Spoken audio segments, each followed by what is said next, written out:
हरे कृष्णा। आज हमारा हाँ। 6वां अध्याय था और इसमें जो प्रश्न थे आज थोड़े से डिफ़िकल्ट थे और कई भक्तों ज़्यादातर भक्तों के सही उत्तर नहीं थे। दो विशेष रूप से दो प्रश्न ऐसे थे। तो आइए हम लोग देख लेते हैं आज के प्रश्न जल्दी से क्या क्या थे। और पहला प्रश्न था कि हमारे और कृष्ण के बीच क्या अंतर है। इसका उत्तर है कि वे शरीर नहीं बदलते, हमें शरीर बदलना पड़ता है, ये मुख्य अंतर है। और इसलिए ये जो है हमें कुछ भी याद नहीं रहता पिछले जन्म का। श्रील प्रभुपाद कह रहे हैं पिछले हफ्ते तक का याद नहीं रहता, लेकिन भगवान को सब कुछ याद रहता है क्योंकि उन्हें शरीर नहीं बदलना पड़ता।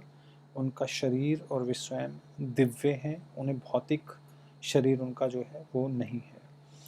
दूसरा प्रश्न था भौतिक शरीर के क्या दुर्गुण हैं। भौतिक शरीर की जो मुख्य समस्याएं हैं वो जन्म और मृत्यु से बद्ध है। ये इसका मुख्य श्रील प्रभुपाद कह रहे हैं दुर्गुण है।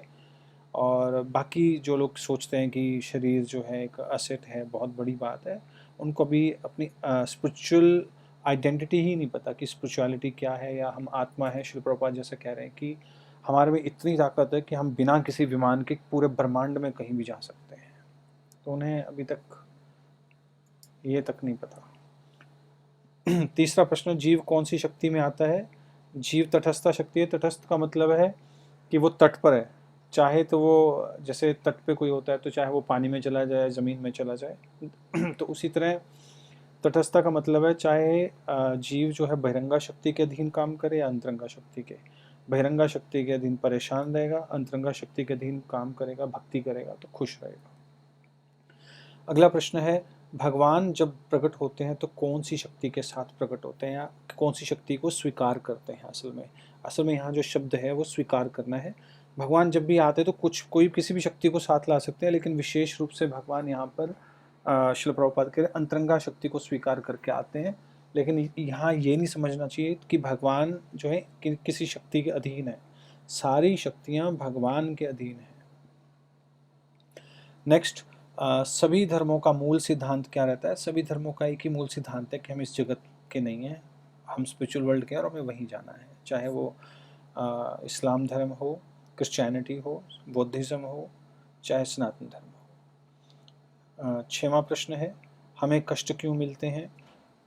तो इसका उत्तर है कि हमने इन्हें अपने कर्मों द्वारा स्वीकार किया हुआ है और कोई कारण नहीं है। जैसे अगर कोई भैंस को डंडा मारे तो भैंस सोचे कि इस डंडे ने मुझे पीटा है, लेकिन असल में तो वो आदमी उसको पीट रहा है। इसी तरह साधन है डंडा। उसी तरह ये जो जिनके थ्रू हमें कष्ट मिलते हैं वो सिर्फ साधन है, कर्म तो हमारे अपने ही हैं। नेक्स्ट, मुक्ति का क्या अर्थ है। आत्मा का परमात्मा में लीन होना बिल्कुल भी नहीं है। मुक्ति का अर्थ है भौतिक उपाधियों से मुक्त होना। कि हम लोग क्रिश्चियन हैं, मुस्लिम हैं, हिंदू हैं, या मैं इतना बड़ा बॉस हूँ, ये जो या मैं ये शरीर हूँ, इन उपाधियों से मुक्त होना ही असल में मुक्ति है। और आत्मा का स्वभाव क्या है, ये प्रश्न में काफ़ी भक्त जो थे कंफ्यूज हुए थे। तो इसका उत्तर है सेवा करना। श्रील प्रभुपाद ने बहुत बड़ा इसके ऊपर लिखा है कि जीव जो है एट प्रेजेंट संसार की, समाज की, देश की, पत्नी की, बच्चों की, अगर कोई ना मिले तो कुत्ते की सेवा कर रहा है। लेकिन जब तक वो भगवान की सेवा नहीं करता तब तक वो संतुष्ट नहीं रहेगा। तो वास्तव में आत्मा का जो स्वभाव है वो सेवा करना है।